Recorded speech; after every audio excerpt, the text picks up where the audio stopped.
नमस्कार दोस्तों। आज हम समझते हैं कि जो फ्री विल्स माने क्या होता है। फ्री विल्स का मतलब होता है मुक्त इच्छाएं।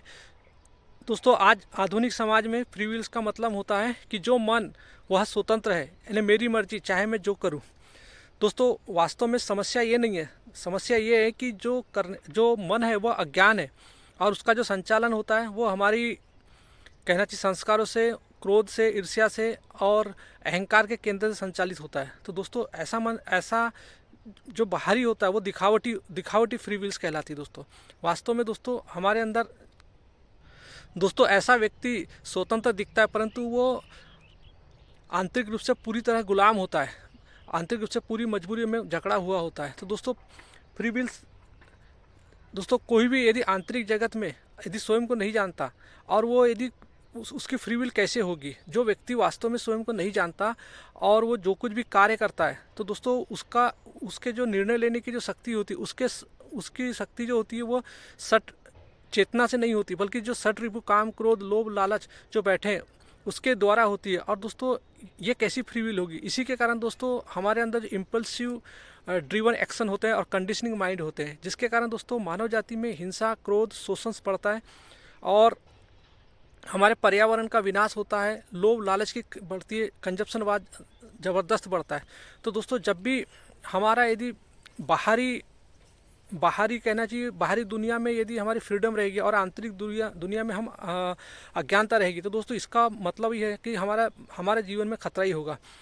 तो दोस्तों, हमारे अंदर यदि आंतरिक डर, भय, चिंता है, तो दोस्तों ये समाज में एक अराजकता ही फैलाएगी। और ये अराजकता दोस्तों, क्योंकि आज विज्ञान बढ़ चुका है, विज्ञान भी बढ़ चुका है, तकनीकी भी बढ़ चुकी है, लेकिन दोस्तों हम इनर साइड से आज की डेट में, कहना चाहिए, जो विज्ञान भी बढ़ चुका है और तकनीकी भी बढ़ चुकी है, लेकिन दोस्तों हमारे बुद्धि का स्तर आज भी जहाँ के वहीं है।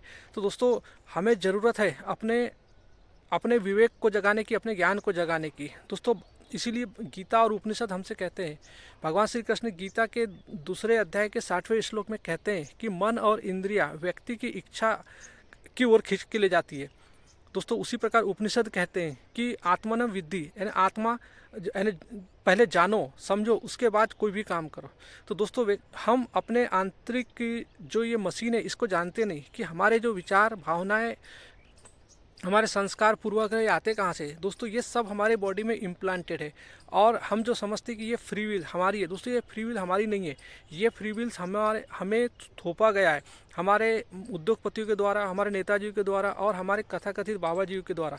ये हमें मतलब लोभ लालच देके और ऐसे ट्रैप में फंसाते हैं कि हम इनको देख के अनुसरण करने लगते हैं। दोस्तों, बड़े बड़े जो सीरियल्स बनाए जाते हैं उसमें जो डिजाइनिंग डाली जाती है, पहनावा डाला जाता है, वो हमें अट्रैक्ट करता है दोस्तों। और यही होता है कि आपने देखा होगा कि जब भी आप यूट्यूब देखते हैं, यूट्यूब में यदि आपको पॉलिटिक्स न्यूज़ देखना है या जो क्रिकेट देखना है, तो आपको यूट्यूब वही के वही दिखाता है।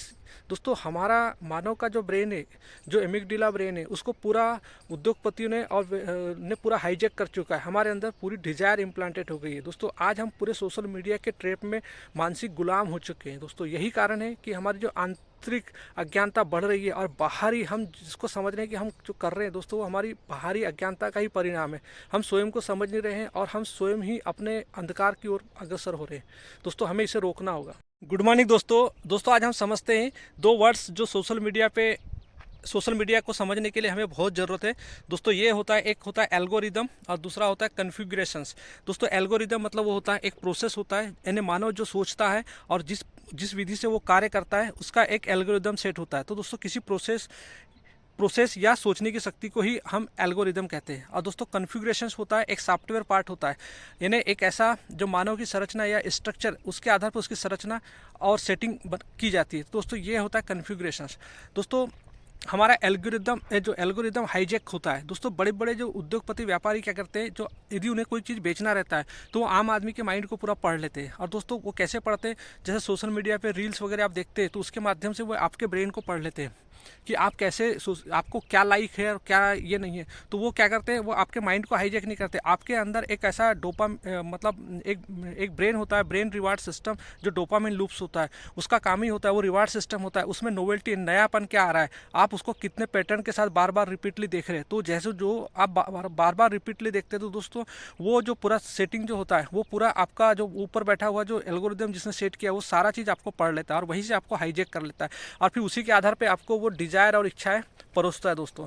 और यही कारण होता है क्योंकि जो सॉफ्ट फिर उसी आधार से वो जो आपके मस्तिष्क को पढ़ लेता है, और उसी के आधार से फिर वो आपका कन्फिग्रेशन डिसाइड करता है, और आपको फिर उसी चीज़ें को परोसते रहता है, और आप उसी के ट्रैप में फंसते रहते हैं दोस्तों। तो हम सोचते हैं कि संसार में जो कुछ भी दिख रहा है वो हम कर रहे हैं, हमारी इंद्रिया जो देख रही है ये मेरी इच्छा है, मेरी फ्री विल्स है दोस्तों। ये हमारी कुछ भी फ्री संसार में जो भी हम सोचते हैं कि ये सब फ्री विल्स हमारी है दोस्तों, हमारी कुछ भी फ्री विल्स नहीं है। हम ट्रैप में फंसाया जा रहा है। उद्योगपति अपने इसी एआई के इससे और एल्गोरिदम को पढ़ के, मानव के स्ट्रक्चर को पढ़ के, हमारे अंदर जो 3 ब्रेन होते हैं दोस्तों, स्पेशली जो हमारे एवोल्यूशन प्रोसेस से हमें मिला है, एनिमल ब्रेन बोलते हैं जिसको हम एक भावनात्मक ब्रेन होता है जिसको हम लिम्बिक ब्रेन बोलते हैं, और हमारे अंदर एक रिवार्ड सिस्टम होता है, और एक होता है हमारे अंदर हाईजेक ब्रेन होता है, एक हमारे अंदर रेप्टिलियन ब्रेन होता है दोस्तों। ये ब्रेन की संरचना को हम नहीं समझते, इसलिए ये हमारा मनोवैज्ञानिक रूप से पूरी तरह से शोषण करते हैं। तो दोस्तों हमें ज़रूरत है, हमारे अंदर एक ब्रेन है दोस्तों जिस पर रह के आप सोच सकते हैं, जिसको प्रीफ्रंटल कॉर्टेक्स ब्रेन कहते हैं, जो हमें होमोसेपियंस बनाता है, जो हमारे बुद्धि का विकास, बुद्धि के बारे में तर्क करना, सोचना सिखाता है दोस्तों। इसकी शिक्षा हमें स्कूलों में नहीं दी जाती। यही कारण है कि हम हमारा एल्गोरिदम ऐसे उद्योगपतियों से हाईजैक हो जाता है, ऐसे नेताओं से हाईजैक हो जाता है, ऐसे बाबाओं से हाईजैक हो जाता है। तो दोस्तों हमें ज़रूरत है अपने अंदर जो प्रीफ्रंटल कॉर्टेक्स ब्रेन है उसके साथ अवेयर रहना, और उसके साथ बने रह के इस जीवंत प्रक्रिया को समझना। तो दोस्तों इसी के लिए हमारे पास जो कहना चाहिए, हम अपने ब्रेन को समझ सकते हैं दोस्तों।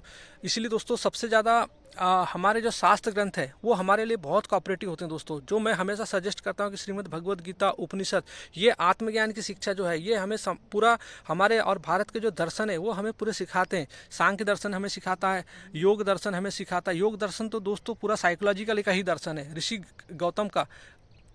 तो दोस्तों की जो वैदांतिक शिक्षा है, भारत के जो उपनिषद है और श्रीमद् भगवद गीता की शिक्षा है, भगवान कृष्ण की शिक्षा है और संत महात्माओं की जो शिक्षा है दोस्तों, ये हमारे जीवन में हमें अपने ये जो कुछ भी हो रहा है, अहंकार जो हमारे अंदर जो बैठा है, एक बग, वो जो कुछ भी करवा रहा है, हम उससे बच सकते हैं दोस्तों। यही कारण है कि आज जो बड़े बड़े उद्योगपति आपको लालच में फंसाकर आपका ही शोषण किया जा रहा है, क्योंकि आपको वही चीज़ परोसा जा रहा है कि जो आप चाह रहे हैं। और दोस्तों आप सोचते हैं कि हम, मेरी इच्छा है, शादियों में हम लाखों करोड़ों रुपए खर्च कर देते हैं दोस्तों। पिछले बार अभी साल 2 साल पहले का एक एवरेज शादी का 20 लाख पर घर में जो शादी हुई थी उसका खर्चा आया था दोस्तों। 20 लाख रुपए किसको बोलते हैं, सोचिए वो कहाँ से कर्जा आता है। बैंकों से लोन ले लेके लोग कर्जा करते हैं, छोटे छोटे फंक्शन में लोगों को फंसाया जाता है दोस्तों। हमारे अंदर के जो रिवार्ड सिस्टम उसको एक्टिवेट किया जाता है, वो एल्गोरिदम के द्वारा ही एक्टिवेट होता है। और दोस्तों हम समझते हैं कि हम सारी चीज़ें कर रहे हैं, हमारी स्थूल इंद्रिया जिसको देखती है उसी को सच मान के बैठती है दोस्तों। यही हमारा धोखा है, इंद्रियों का धोखा ही में ही हम फंस जाते हैं। और वो उसी का हमारा जो साइकोलॉजिकली जो फायदा है वो पूरे उद्योगपति, नेताजी और बाबा जी उठा रहे हैं दोस्तों। हमारे लिए ये जो परोसा जा रहा है दोस्तों, अभी देखिएगा मार्च अप्रैल में कितने आपको लुभाने वाले एडवर्टाइजमेंट आपको परोसे जाएंगे और आप उनके ट्रैप में फंसेंगे और लाखों करोड़ों रुपए शादियों के रूप में खर्च करेंगे। और दोस्तों इसी के कारण फिर बड़े बड़े डॉक्टरों का हॉस्पिटल चलता है, हम हाईजेक होते हैं, कोई सुसाइडल्स आता है, या जिसको शुगर, डायबिटीज़, कैंसर, थायराइड बीमारी, इसी से दोस्तों सब बीमारियों का जन्म होता है दोस्तों। हमारे अंदर जब हम सोचते हैं, ज़्यादा ज़रूरत से ज़्यादा अधिक सोचने लगते हैं, तभी हमारा ब्रेन हाईजेक होने लगता है दोस्तों। यही कारण है कि हम बड़ी से बड़ी बीमारियों में फंसते जाते हैं दोस्तों। ज़रूरत है हमें अवेयरनेस की, जागरूकता की दोस्तों। वो जागरूकता हमें तभी आएगी जब हम अपने स्वयं के प्रति अवेयर होंगे। हमारे अंदर ही एक ऐसा मेटाकॉग्निशंस ब्रेन है, जब तक हम अवेयर नहीं होंगे तब तक वो मेटाकॉग्निशन ब्रेन जागेगा नहीं तो दोस्तों। और हम इसी तरीके से मानसिक गुलाम होते रहेंगे दोस्तों। हमें ज़रूरत है आज अपने आने वाली नई पीढ़ी को सेल्फ नॉलेज, सेल्फ ज्ञान देने की, क्योंकि बगैर सेल्फ एजुकेशन के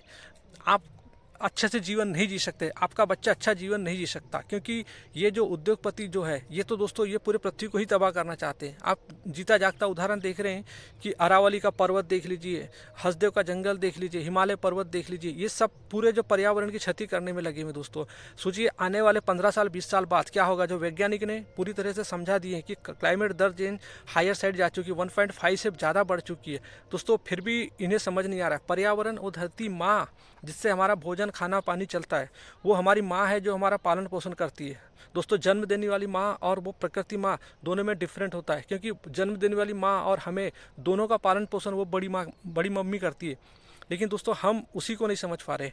और ये सब भोग की लालसा, एक जैसे रावण के पास कैसा भोग था और दुर्योधन कैसा ललायत था, यानी भोग की प्रवृत्ति, ईर्ष्या की प्रवृत्ति, लालच की प्रवृत्ति हमारे अंदर इतना हाईजैक कर ली है कि हम अपने ही पृथ्वी को तबाह करने में लगे दोस्तों। हमें ज़रूरत है इन पर्यावरण को बचाने की और आने वाले अपने बच्चों के भविष्य को बचाने की, क्योंकि दोस्तों हम अवेयर होंगे आने वाले समय हम इन उद्योगपति से बचेंगे दोस्तों। हमारी ज़्यादा डिजायर नहीं होती, हमारी छोटी सी डिजायर होती जिससे हम जीवन जी सकते हैं।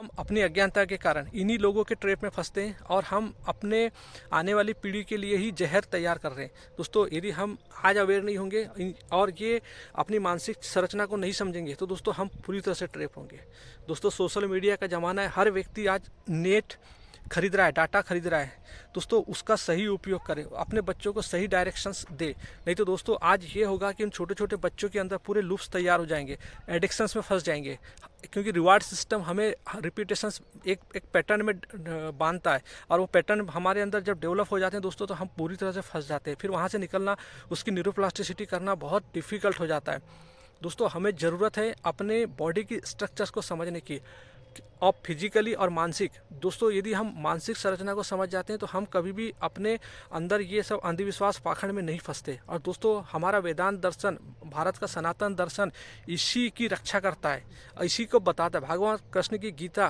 भगवान कृष्ण से बड़ा कोई साइकोलॉजिस्ट नहीं हो सकता दोस्तों, कोई बड़ा फिलासफर नहीं हो सकता। भगवान कृष्ण की गीता वो सार है जो मानवता के अस्तित्व का सार है, जो हमें पशु से इंसान बनाता है।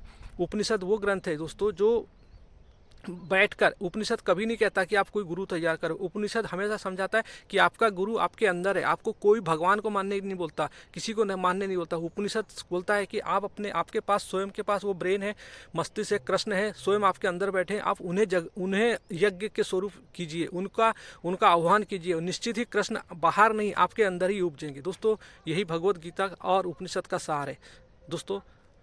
यदि ये वीडियो अच्छा लगा तो इसको शेयर कीजिए,